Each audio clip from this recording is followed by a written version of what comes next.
कैसे कह दूँ माँ कि तुम अनपढ़ हो। कैसे कह दूँ माँ कि तुम अनपढ़ हो।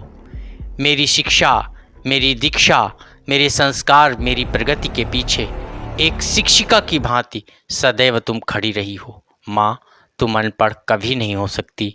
माँ, तुम कभी अनपढ़ नहीं हो सकती। माँ, याद बरबस आ गई माँ, याद बरबस आ गई माँ, मैंने देखा जब कभी मोमबत्ती को पिघलकर रोशनी देते हुए। आज माँ के अनपढ़ होने का जो विषय है वो समाज में बहुत ही ज्वलंत है। सभी घरों में जब बच्चे शिक्षित हो जाते हैं, पढ़ लिख जाते हैं, कामयाब हो जाते हैं, तो अपनी उस माँ को अनपढ़ और अशिक्षित होने के ताने मारते रहते हैं।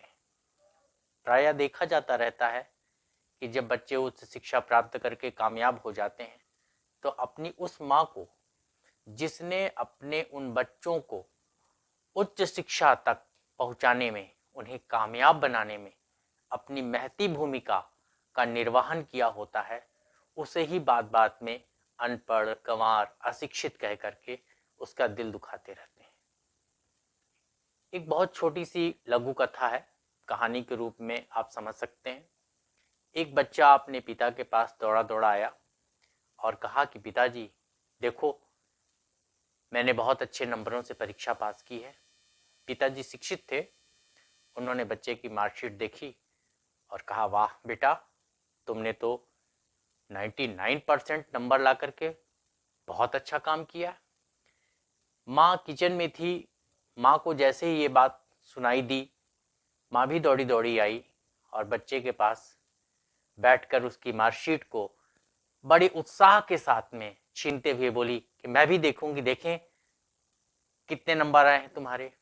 बेटे ने घूर करके अपनी माँ को देखा और कहा, माँ तुम क्या देखोगी, बाबूजी देख सकते हैं क्योंकि बाबूजी पढ़े लिखे हैं, तुम तो अशिक्षित हो, अनपढ़ हो। जैसे ही माँ ने उस बच्चे के मुख से अपने प्रति अनपढ़ का भाव सुना और देखा, वो रोती हुई किचन में फिर से चली गई। माँ का दिल दुख गया।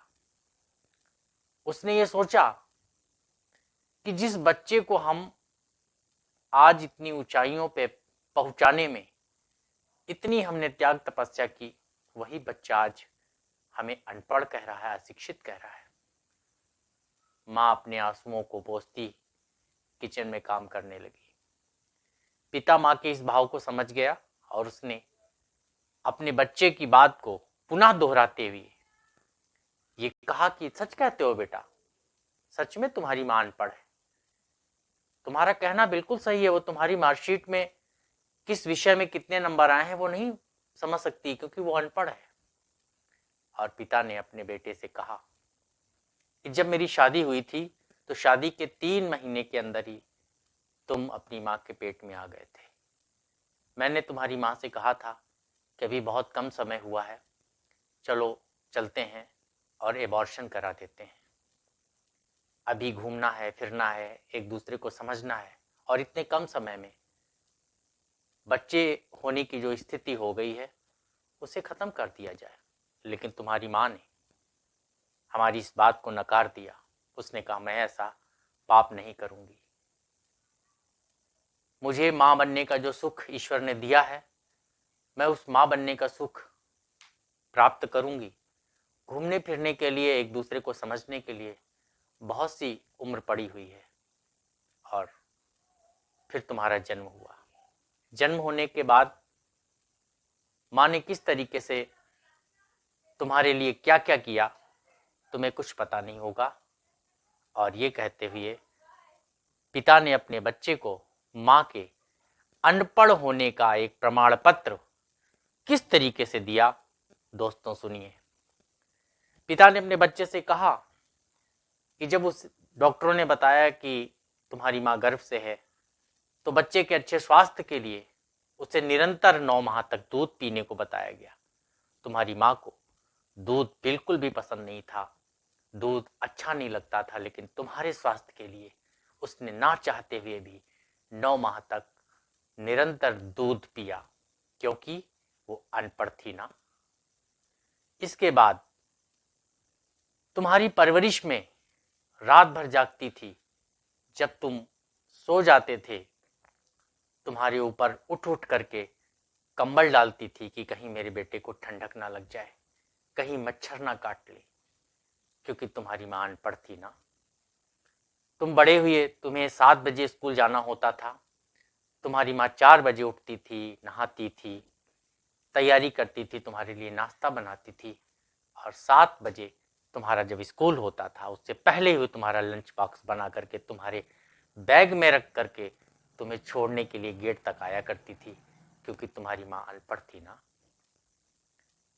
फिर पिता ने अपने बच्चे से कहा कि अक्सर तुम बीमार रहते थे, तुम्हारी माँ अपनी तबीयत का ख्याल रखे बिना रात रात भर तुम्हारे पास बैठ करके कभी तुम्हारे माथे को सहलाती थी, कभी तुम्हारे गालों को चूमती थी, कभी तुम्हारे हाथ पैरों को दबाती थी, क्योंकि तुम्हारी मां अनपढ़ थी ना।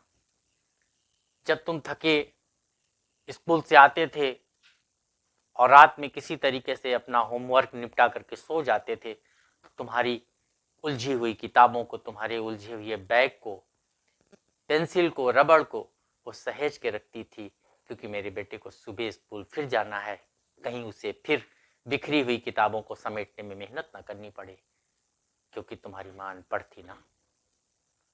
तुम्हारी मां ने तुम्हारे लिए ब्रांडेड कपड़े खरीदने के लिए हमेशा हमसे जिद की, और अपने लिए 2-3 साड़ियों में ही वो बरसों तक जीवन निर्वाह करती रही। उसने अपनी इच्छाओं को मारा, अपने सपनों को मारा, क्योंकि तुम अच्छे स्कूल में पढ़ते थे, तुम्हें ब्रांडेड कपड़े पहनने होते थे, और इसके लिए उसने बरसों तक 2-3 साड़ियों में अपने जीवन को गुजारा, क्योंकि तुम्हारी मां अनपढ़ थी ना।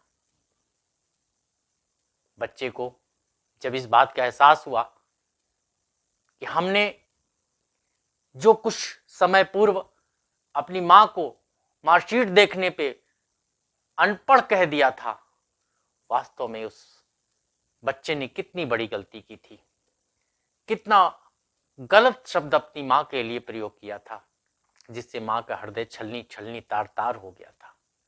दौड़ा दौड़ा बच्चा अपनी मां के पास किचन में जाता है और अपनी मां के बहते हुए आंसुओं को पोंछता है और कहता है कि मां, मुझसे बहुत बड़ी भूल हो गई, तुम अनपढ़ नहीं हो, तुमने तो एक ऐसे ईश्वरीय विश्वविद्यालय से पीएचडी की है, जिस पीएचडी के कारण ही आज मैं 99% मार्क्स अपनी परीक्षा में ला पाया। आज जो कुछ भी मैं शिक्षित हूं, कामयाब हूं, इसके पीछे तुम्हारी मेहनत, तुम्हारी उस पीएचडी का योगदान है, जो बिना डिग्री के आपने हासिल की। दोस्तों, हर मां अपने बच्चे के लिए ईश्वरीय विश्वविद्यालय से पीएचडी होती है। वो शिक्षित हो या ना हो, पढ़ी लिखी हो ना हो, अनपढ़ हो, कैसी भी हो, लेकिन अपने बच्चे की परवरिश में वो डॉक्टरेट की डिग्री हासिल की हुई होती है। चाहे वो कैसी भी माँ हो, कहीं की भी माँ हो, शहर की हो, गांव की हो, लेकिन माँ अपने बच्चे के लिए हमेशा पीएचडी होकर के ही आती है, और तभी उसका बच्चा आगे चल करके डॉक्टर, इंजीनियर, वकील, प्रशासनिक सेवाओं में जाता है, उच्च पदों को प्राप्त कर पाता है। बच्चे को जब एहसास हुआ कि कितनी गलत बात, कितने कठोर शब्द अपनी माँ की शिक्षा को लेकर के, उसके अनपढ़ होने को लेकर के हमने कह दिए, उसे बहुत कष्ट हुआ। उसने अपनी माँ को अपने गले में लिपटा लिया और कहा, माँ, मुझे क्षमा कर दो, क्योंकि मैं पढ़ने के बाद भी अशिक्षित हूँ, क्योंकि मुझे इस बात का ज्ञान नहीं हो पाया कि विश्व का कोई भी व्यक्ति बिना माँ की प्रारंभिक शिक्षा के, बिना माँ के संस्कारों से कभी भी पूर्णतया शिक्षित नहीं हो सकता, पूर्णतया संस्कारी नहीं हो सकता। आज के दौर में हम लोग शिक्षित होते हैं, कामयाब हो जाते हैं, लेकिन हमारे जीवन में कहीं ना कहीं उन संस्कारों का अभाव हो जाता है, जो संस्कार हमारे जीवन के संपूर्णता के लिए बहुत आवश्यक होते हैं। वास्तव में माँ अनपढ़ है, शिक्षित है या अशिक्षित, माँ के संस्कारों में, माँ की शिक्षा दीक्षा में जो कला और कौशल है वो किसी भी विद्यालय या विश्वविद्यालय में कभी नहीं है। विद्यालय तो हमें पाठ्य पुस्तकों का ज्ञान उपलब्ध कराते हैं, लेकिन जो व्यवहारिक ज्ञान है, व्यवहारिक शिक्षा है, वो हमेशा माँ की पाठशाला में ही मिलती है। इसलिए माँ विश्व की वो प्रथम शिक्षिका है जिसकी तुलना कोई भी नहीं कर सकता। इसलिए दोस्तों, अपनी माँ को कभी भी अनपढ़ मत कहिएगा, क्योंकि यदि आप अपनी माँ को अनपढ़ कहते हैं, अशिक्षित कहते हैं, तो ये उसका अपमान नहीं, ये आपकी उस शिक्षा का अपमान है जिसको देने के लिए आपकी माँ ने सर्वस्व समर्पित किया है। आज का वीडियो आप सभी के लिए यही शिक्षा देता है कि प्रथम बात तो यह है कि कोई भी माँ अनपढ़ होती ही नहीं है। जिसने अपने बच्चे को शिक्षित करने के लिए, सफल करने के लिए अपना सर्वस्व त्याग दिया, वो मां कभी भी अनपढ़ नहीं हो सकती। डिग्री होने से आप शिक्षित नहीं होते। डिग्री तो आपके जीवन का वो प्रमाण पत्र है कि आपने इस विषय में पढ़ाई की या नहीं पढ़ाई की, लेकिन वास्तविक डिग्री तो मां की पाठशाला में ही आपको मिलती है। दोस्तों, अपनी मां की शिक्षा का हमेशा सम्मान करिए और कभी भी अपनी मां को अनपढ़ मत कहिए। इसी के साथ नमस्कार, धन्यवाद।